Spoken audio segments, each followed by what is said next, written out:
তিনটি কাজ অত্যন্ত সাবধান করবেন। যদি তিনটি কাজের মধ্যে আপনি ভুল করেন তাহলে আপনার মারাত্মক বিপদ হবে। অধিকাংশ মানুষ এই তিনটি কাজের মধ্যে ভুল করবার কারণে বিপদের মধ্যে পড়ে যায়। এই তিনটি কাজ অত্যন্ত সাবধানে করবেন, অথচ একদম সহজ কাজ। এই তিনটি ভুল করার কারণে অধিকাংশ মানুষ বিপদের মধ্যে পড়ে যায়, জিনে ধরে, শয়তানে ধরে। এক নম্বরে যখন বাথরুমে যাবেন দোয়া পড়বেন, যখন টয়লেটের মধ্যে যাবেন দোয়া পড়বেন, আল্লাহুম্মা ইন্নী আউযু বিকা মিনাল খুবুসি ওয়াল খাবাইস। আয় আল্লাহ, আমাকে খাবিস জিন থেকে তুমি হেফাজত করো, কারণ টয়লেটের মধ্যে জিনেরা থাকে। আল্লাহর হাবিব বিশ্বনবী মুহাম্মদ সাল্লাল্লাহু আলাইহি ওয়াসাল্লাম বলেছেন, তিনটা জায়গার মধ্যে জিনেরা থাকে। এর মধ্যে এক নম্বর জায়গা হলো টয়লেটের মধ্যে। টয়লেটের মধ্যে আপনি যখন যাবেন দোয়া পড়বেন। এই জন্যই তো আল্লাহর হাবিব রাসূল করিম সাল্লাল্লাহু আলাইহি ওয়াসাল্লাম দোয়া শিখাইছে। দোয়া, আল্লাহুম্মা ইন্নী আউযু বিকা মিনাল খুবুসি ওয়াল খাবাইস। যদি তোমরা এই দোয়া পড়ে টয়লেটের মধ্যে যাইতে পারো, বাথরুমে যাইতে পারো, আল্লাহ পাক রব্বুল আলামিন অবশ্যই তোমাদেরকে খারাপ জিন থেকে হেফাজত করবে।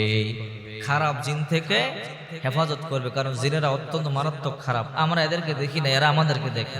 এরা আমাদের উপরে আসর করতে পারে। আপনার বাচ্চা যখন টয়লেটে যাবে, অবশ্যই আপনার বাচ্চাকে আপনার দোয়া পড়াইয়া ভিতরে ঢুকাবেন, আল্লাহুম্মা ইন্নী আউযু বিকা মিনাল খুবুসি ওয়াল খাবাইস। তিনটা ভুল করবেন না। এর মধ্যে এক নম্বর ভুল হলো, যখন টয়লেটের মধ্যে যাবেন দোয়া পড়ে যাবেন, দোয়া ছাড়া আর টয়লেটের মধ্যে যাবেন না। বাম পা দিয়ে প্রবেশ করবেন, এরপরে যখন বের হবেন ডান পা দিয়ে বের হবেন। দুই নাম্বার, গর্তের মধ্যে প্রস্রাব করবেন না।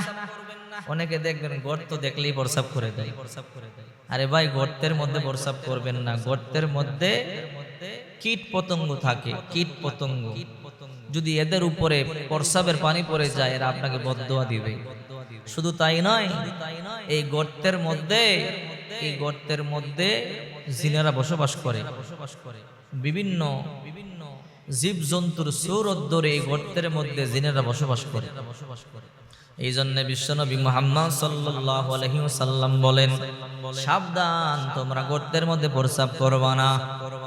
একবার আল্লাহর হাবিব বিশ্বনবী মুহাম্মদ সাল্লাল্লাহু আলাইহি ওয়াসাল্লাম বয়ান করতেছেন, সাহাবায়ে কেরাম বয়ান শুনতেছেন।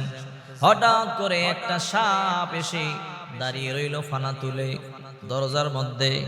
সাহাবায়ে কেরাম লাঠি ছোটা নিল মারবার জন্য। আল্লাহর হাবিব বিশ্বনবী মুহাম্মদ সাল্লাল্লাহু আলাইহি ওয়াসাল্লাম বললেন, সাবধান, তোমরা মারবে না। বলে, কেন গো আল্লাহর হাবিব, আপনি তো বলেছেন সাপ দেখলেই মারবো। বলে, হ্যাঁ, এটা সাপ নয়, এটা কিন্তু জিন। তোমাদের জিন ভাই আমার কাছে আসতে দাও। সাহাবায়ে কেরাম জায়গা করে দিলেন। সব এডে বিশ্বনবী মুহাম্মদ সাল্লাল্লাহু আলাইহি ওয়াসাল্লামের কাছে গেল। কানে কানে গিয়ে বলে, আল্লাহর হাবিব গো, আপনার উম্মতদেরকে বলবেন তারা যেন গর্তের মধ্যে প্রস্রাব না করে। ও আল্লাহর হাবিব, আমরা গর্তের মধ্যে কখনো কখনো আরাম করি, বিশ্রাম করি, লুকায় থাকি। এক নাম্বার, গর্তের মধ্যে প্রস্রাব করতে না করবেন। দুই নাম্বার, হাড্ডি দিয়া যেন ডিলাকুলুপ ব্যবহার না করে। এই কথা বলে চলে গেল।